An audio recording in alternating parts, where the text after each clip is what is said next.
Welcome to Chetana Mokshith YouTube channel. ನಾನಿವತ್ತು ಹಬ್ಬಗಳಲ್ಲಿ ಒಬ್ಬಟ್ಟು ಹೇಗೆ ಮಾಡೋದು ಈಸಿಯಾಗಿ ಅಂತ ತೋರಿಸ್ಕೊಡ್ತಿದ್ದೀನಿ. ಬನ್ನಿ ನೋಡೋಣ ಹೇಗೆ ಮಾಡೋದು ಒಬ್ಬಟ್ಟು ಅಂತ. ನಾನು ಈ ಪಾತ್ರೆಯಲ್ಲಿ ಮುಕ್ಕಾಲು ಪಾತ್ರೆಯಷ್ಟು ನೀರನ್ನ ಕಾಯಕ್ಕಿಟ್ಟಿದ್ದೀನಿ. ಬನ್ನಿ ನೀರು ಕಾಯೋ ಅಷ್ಟೊತ್ತಿಗೆ ತೊಗರಿಬೇಳೆನ ತೊಳೆದಿಕೊಳ್ಳೋಣ. ನಾನು ಈ ಲೋಟದ ಅಳತೆಯಲ್ಲಿ 4 ಕಪ್ಪಷ್ಟು ತೊಗರಿಬೇಳೆ ತೊಗೊಂಡಿದ್ದೀನಿ.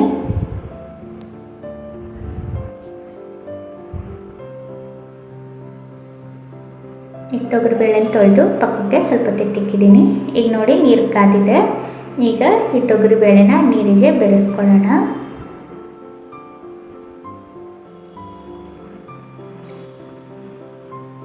ತೊಗರಿಬೇಳೆನ ಹದವಾಗಿ ಹೂರ್ಣಕ್ಕೆ ಎಷ್ಟು ಬೇಕೋ ಅಷ್ಟು ನೋಡಿ ಬೇಯಿಸ್ಕೊಳ್ಳಿ. ತೀರಾ ಮೆತ್ತಗೂ ಬೇಯಿಸ್ಕೊಂಬೇಡಿ, ತೀರಾ ಗಟ್ಟಿಯಾಗೂ ಬೇಯಿಸ್ಕೊಂಬೇಡಿ. ಈಗ ನೋಡಿ ತೊಗರಿಬೇಳೆ ಬೆಂದಿದೆ. ಈಗ ಒಂದು ಪಾತ್ರೆ ತಗೊಂಡು ತೊಗರಿಬೇಳೆ ನೀರನ್ನ ಸೋಸ್ಕೊತಿದ್ದೀನಿ. ನಾನು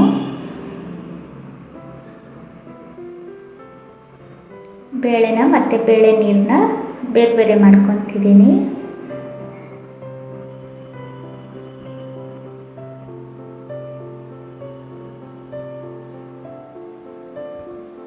ನೆಕ್ಸ್ಟ್ ಈಗ ಒಂದು ಪಾತ್ರೆಗೆ ನಾನು 4 ಉಂಡೆ ಬೆಲ್ಲ ತೊಗೊಂಡಿದ್ದೀನಿ. 4 ಲೋಟ ತೊಗರಿಬೇಳೆಗೆ 4 ಉಂಡೆ ಬೆಲ್ಲ ತೊಗೊಂಡಿದ್ದೀನಿ. ನೆಕ್ಸ್ಟು ಕೊಬ್ಬರಿನ ಹಾಕ್ಕೊತಿದ್ದೀನಿ. ಈಗ ಎರಡು ಮಿಕ್ಸಪ್ ಮಾಡಿ ಒಂದು 5 ನಿಮಿಷ ಬೇಯಿಸ್ಕೊಬೇಕು. ನೆಕ್ಸ್ಟು ಬೆಂದಿರೋ ತೊಗರಿಬೇಳೆನ ಹಾಕ್ಕೊಳ್ಳಿ. ಈಗ 3 ಸ್ವಲ್ಪ ಹೊತ್ತು ಬೇಯಿಸಿ. ಹೂರ್ಣಕ್ಕೆ ಎಷ್ಟು ಬೇಕು ಅದ ನೋಡಿ ಅಷ್ಟೊತ್ತು ಬೇಯಿಸಿ.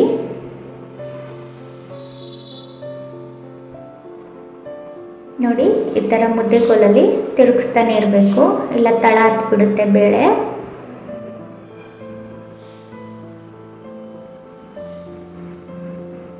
ಲೋ ಫ್ಲೇಮಲ್ಲಿ ಬೇಯಿಸ್ಕೊಳ್ಳಿ. ಈಗ ಬೆಂದಿದೆ ತೊಗರಿಬೇಳೆ ಹೂರ್ಣಕ್ಕೆ. ಈಗ ಇದನ್ನು ತಣ್ಣಗಾಗೋಕ್ಕೆ ಪಕ್ಕಕ್ಕೆ ಎತ್ತಿಡೋಣ. ಈಗ ಇದು ತಣ್ಣಗಾಗಿದೆ. ಗ್ರೈಂಡರಲ್ಲಿ ಹೂರ್ಣಕ್ಕೆ ರುಬ್ಕೊತಿದ್ದೀನಿ.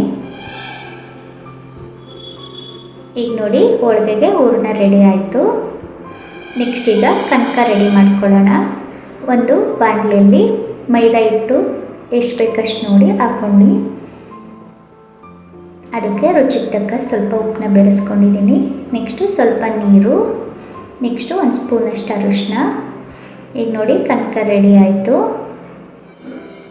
ಇದಕ್ಕೆ ಸ್ವಲ್ಪ ಎಣ್ಣೆ ಹಾಕ್ಬಿಟ್ಟು ಪಕ್ಕಕ್ಕೆ ಎತ್ತಿಡ್ತಿದ್ದೀನಿ. ಈಗ ನೋಡಿ ಕನಕ ಮತ್ತು ಹೂರ್ಣ ಎರಡು ರೆಡಿ ಆಗಿದೆ ಒಬ್ಬಟ್ಟಿಗೆ. ಈಗ ಒಬ್ಬಟ್ಟು ಮಾಡ್ಕೊಳ್ಳೋಣ. ಕನಕನ ಈ ಥರ ತಟ್ಕೊಂಡು ಹೂರ್ಣ ಮಧ್ಯದಲ್ಲಿಟ್ಟು ಉಂಡೆ ಮಾಡ್ಕೊಳ್ಳೋಣ. ಈಗ ಇದನ್ನು ಕಾದಿರೋ ಹಂಚ ಮೇಲೆ ತಟ್ಕೊಳ್ಳೋಣ.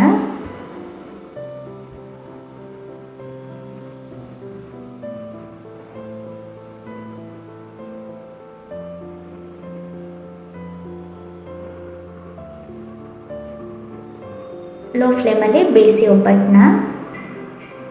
ಈಗ ನೋಡಿ ಒಬ್ಬಟ್ಟು ಬೆಂದಿದೆ. ನೋಡಿ ಹಬ್ಬಕ್ಕೆ ಈಸಿಯಾಗಿ ಒಬ್ಬಟ್ಟು ರೆಡಿ ಆಯಿತು. ನೀವು ಈ ಥರ ಈಸಿಯಾಗಿ ಮನೇಲಿ ಒಂದ್ಸಲ ಮಾಡಿ ನೋಡಿ. Thank you.